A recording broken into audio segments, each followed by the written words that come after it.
మీ ఎలాంటి వ్యాపార ప్రకటనలకైనా వెంటనే మా ఛానల్ సంప్రదించండి. మేషరాశి వారికి సెప్టెంబర్ నెలలో ఏ రకంగా ఉండబోతోంది, ఏ గ్రహాలు గోచారంలో అనుకూల ఫలితాలు ఇవ్వనున్నాయి, మరి ఏ గ్రహాలు ప్రతికూల ఫలితాలు ఇస్తాయి, సరే ఏదైనా దోషాలు ఉన్నా ఇతరత్ర మనం ఈ నెలలో చేసుకుంటే బాగుంటుంది ఇత్యాది వివరాలన్నీ కూడా తెలుసుకునే ప్రయత్నం చేద్దాం. మేషరాశి వారికి ఈ సెప్టెంబర్ నెలలో కూడా చాలా వరకు యోగ్యదాయకంగానే ఉంటుందని కూడా చెప్పవచ్చు. ముఖ్యంగా చేసే పనుల్లో కార్యసాఫల్యత అనేది పెరుగుతుంది. ఏలినాటి శని వల్ల చిన్న చిన్న అవాంతరాలు ఎదురైనప్పటికీ కూడా మొక్కవోని దీక్షతో పట్టుదలతో కార్యాలను మీ చేతిలోకి తీసుకోగలుగుతారు. బంధుమిత్రాలతో మధ్య మధ్య చిన్న చిన్న తాత్కాలిక వైరాలు కానీ మనస్పర్ధలు కానీ భేదాభిప్రాయాలు కానీ ఉన్నప్పటికీ కూడా మొత్తం మీద చూసుకున్నప్పటికీ అవన్నీ కూడా సమస్య మళ్ళీ ఒక కొలిక్కి రావటం అనేది అయితే ఉంటుంది.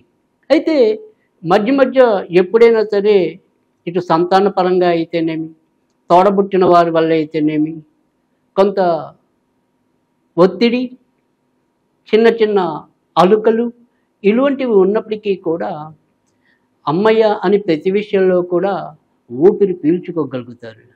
విద్యార్థులకు కొద్దిగా కష్టపడితే మంచి ఫలితాలు ఉంటాయి. ఈ కష్టపడితే అనే మాట ఎందుకు వాడాల్సి వస్తుంది అంటే కనుక ఈ ఏలినాటి శని ప్రభావం వల్ల వీరు కొద్దిగా బద్ధకం, వాయిదా వేసే తత్వం ఇలాంటివి అలవడడానికి కూడా అవకాశాలు ఉంటాయి.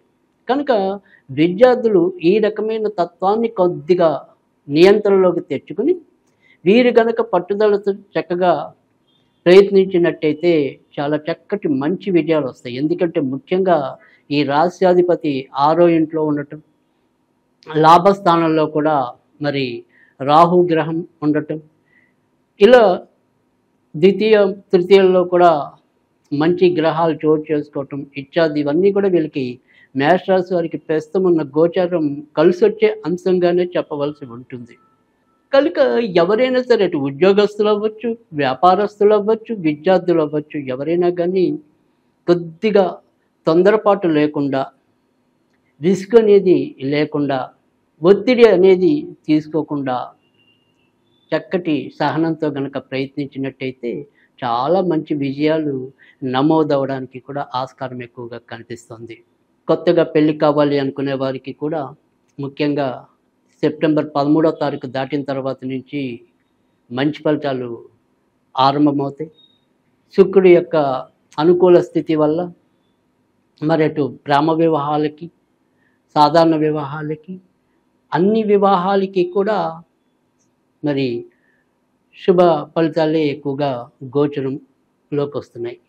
విదేశాలకి వెళ్ళాలి అనుకుంటే కూడా మరి లాభస్థితిలో రాహు కొలువై ఉండటం, వ్యయ స్థానంలో మరి శని కూడా ఉండటం, దీనివల్ల విదేశాలకి వెళ్ళాలి అనుకున్నప్పటికీ కూడా సులభంగానే వెళ్ళటం అనేది అయితే ఉంటుంది.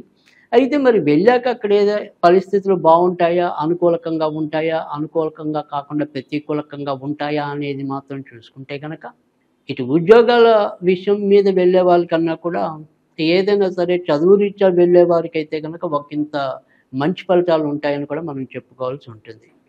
అదే ఉద్యోగాల నెపంతో వెళ్ళే వారికి అయితే కనుక మరి వీరి యొక్క ఉద్యోగ కారకుడు అలానే లాభకారకుడు కూడా ప్రస్తుతం వేలులో ఉన్నాడు కాబట్టి కొంత ఇబ్బందులు వారు అనుకున్నంత వేగంగా అక్కడ ఉద్యోగాలు రాకపోవటం అనేది ఉంటుంది. కనుక ఏదైనా సరే ఒక 4-5 నెలలు సేఫ్ సైడ్గా పెట్టుకుంటే ఆ తర్వాత మాత్రం ఖచ్చితంగా రావడానికి ఆస్కారం ఉంటుంది. ఈ రకంగా మరి ప్రణాళిక వేసుకున్నట్టయితే కనుక ఆ ఉద్యోగ నెపంతో వెళ్ళే వారికి కూడా మంచి జరుగుతుందని కూడా చెప్పచ్చు. ఇక భార్యాభర్తల మధ్య స్వల్పంగా విభేదాలు అంటే మధ్య మధ్యలో చిన్న చిన్న భేదాభిప్రాయాలు ఉన్నప్పటికీ కూడా ఎక్కువ శాతం అన్యోన్యతగాను ఒకరి మాట ఒకరు పాటిస్తూ ముందుకెళ్ళటం అనేది కూడా జరుగుతుంది. అంతేకాకుండా మరి ముఖ్యంగా ఆగస్టు చివరి నుంచి మనకి గోచారంలో గ్రహాలు మారి సెప్టెంబర్ మళ్ళీ మధ్య వారం అంటే ఇంచుమించుగా రెండో వారంకి వచ్చేప్పటికి మళ్ళీ ఆ గ్రహాలన్నీ కూడా ఇతర రాశుల్లోకి రావటం అనేది ఉంటుంది. కనుక ఓవరాల్గా చెప్పాలి అంటే కనుక అన్ని గ్రహాల్లో కొంత మార్పులు అనేవి సెప్టెంబర్ 16 నుంచి ఉంటాయి.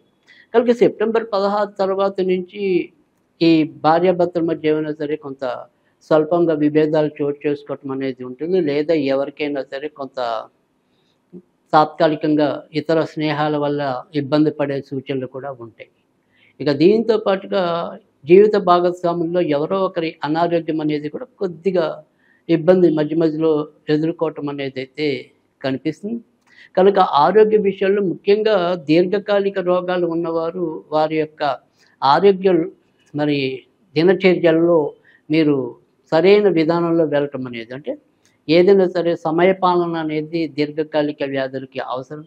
కనుక ఆ తరహా సమయ పాలన పాటిస్తూ మరి తగిన మందుల్ని వాడుకుంటూ ముందుకు వెళ్ళవలసిన అవసరమైతే కనుక కనిపిస్తుంది. ఇక వైద్య రంగంలో ఉన్నవారికి కూడా చాలా చక్కటి మంచి ఫలితాలు లభిస్తాయి.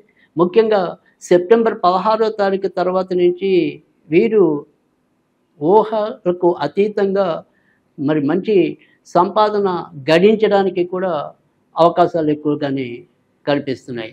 తల్లిదండ్రుల ఆరోగ్య విషయంలో శ్రద్ధ అవసరం. అంటే ఎవరైతే మేష రాశి లేదా లగ్నంలో జన్మించిన వాళ్ళు ఉంటారో వారి యొక్క తల్లిదండ్రుల ఆరోగ్యం అంటే ఏలినాటి ప్రభావం అనేది ఉంటుంది. కనుక తల్లికి కానీ తండ్రికి కానీ కొంత ఎక్కువ అనారోగ్యం చేయడానికి అవకాశాలు ఉన్నాయి. కనుక సెప్టెంబర్ 22వ తారీఖు నుంచి మరి నెలాఖరు వరకు కూడా వారి యొక్క ఆరోగ్య విషయాల్లో కొంత జాగ్రత్త తీసుకోవటం అనేది కూడా అవసరం. విదేశాల గురించి మనం ఇప్పటికే తెలుసుకున్నాం. సరే, మరి ఇప్పటికే విదేశాల్లో ఉన్న వారి యొక్క పరిస్థితి ఎలా ఉంటుంది అనేది కూడా కొంతమంది యొక్క సందేహం అనేది ఉంటుంది. అయితే విదేశాల్లో ఇప్పటికే మరి ఉన్నవారికి కూడా ప్రస్తుతం ఉన్న గోచారంలో అయితే కనుక కొద్దిగా ఇబ్బందులుగానే కనిపిస్తున్నాయి.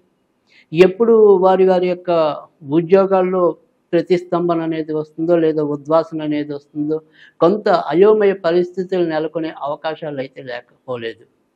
కనుక మరి సెప్టెంబర్ 18వ తారీఖు తర్వాత నుంచే వారికి ఎంతో కొంత అభివృద్ధి పెరగటం అనేది అయితే కనిపిస్తుంది. రాజకీయ రంగంలో ఉన్నవారికి అయితే కనుక మరి ప్రస్తుతం మనకి ఇంచుమించుగా సెప్టెంబర్ 16 వరకు అంటే గత నెల ఇంచుమించుగా ఆగస్టు 16వ తేదీ నుంచి ఇప్పుడు ఉన్న పరిస్థితుల్లో ఇంచుమించుగా సెప్టెంబరు 16 వరకు కూడా రవి స్వక్షేత్రంలో సంచరిస్తాడు. కనుక రాజకీయంలో ఉన్నవారికి తర్వాత మరి బుద్ధిబలంతో ముందుకెళ్ళవలసిన వాళ్ళు అంటే వెనక నుంచి పావులు కదిపే వాళ్ళకి అలాంటి వాళ్ళందరికీ కూడా మరి సెప్టెంబర్ 16 లోపే ఎక్కువ మంచి ఫలితాలు ఉంటాయి. కనుక ఆ లోపుగా వీరి యొక్క పరిస్థితుల్ని మరింత ముందుకు తీసుకెళ్ళటం అనేది అవసరం. ఇక సెప్టెంబర్ నెలలో మరి మేష రాశి వారు ఏ రకమైన పూజలు చేసుకోవాలి అంటే కనుక ఈ నెలలో వీరికి ఏదైనా సరే కొంతవరకు ఆరోగ్యపరంగా చిన్న చిన్న ఇబ్బందులు వచ్చే సూచనలు అయితే ఉంటాయి. కనుక ఏదైనా సరే సుబ్రహ్మణ్య స్వామికి సంబంధించిన పూజలు చేసుకోవటం అనేది అవసరం. ఇక ఏదైనా స్విచ్ ఫార్వర్డ్ లాగా చదువుకుందాం అనుకుంటే కనుక కోరల్ కోరల్ కోరల్ అనేది వీలైనంత సార్లు చదువుకుంటూ ఉండటం వల్ల కూడా మంచి ఫలితాలు వస్తాయి. ఓం శరవణోద్భవాయ షణ్ముఖాయ నమః అనుకుంటూ ఉన్నప్పటికీ కూడా చాలా మంచి ఫలితాలు వస్తాయి.